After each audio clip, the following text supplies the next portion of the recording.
Hello, നെയ്ച്ചോറും ചെമ്മീൻ roast ഉണ്ടാക്കിയല്ലോ. നെയ്ച്ചോറ് ഉണ്ടാക്കാൻ വേണ്ടി പാൻ അടുപ്പത്ത് വെച്ചിട്ടുണ്ട്. നെയ്യ് ഒഴിക്കുക, സ്പൈസസ് ഇട്ട് കൊടുക്കുക. ചൂടായി വരുമ്പോൾ ക്യാരറ്റ് അരിഞ്ഞിട്ട് കൊടുക്കുക. നന്നായി വഴറ്റിയിട്ട് അതിലേക്ക് വെള്ളം ഒഴിച്ച് കൊടുക്കണം. എത്രയാണോ അരി എടുക്കുന്നത് അതിൻ്റെ ഡബിളാണ് വെള്ളം ഒഴിച്ച് കൊടുക്കേണ്ടത്.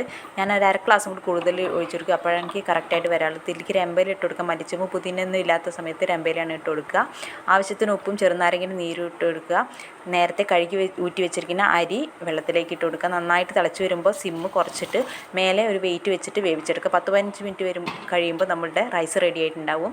കുക്കറിൽ ഞാൻ ഉള്ളി വട്ടുന്നുണ്ട്. നന്നായിട്ട് വാടി വരുമ്പോൾ അതിലേക്ക് ഇഞ്ചി, വെളുത്തുള്ളി, പച്ചമുളക് പേസ്റ്റ് ഇട്ട് കൊടുക്കുക.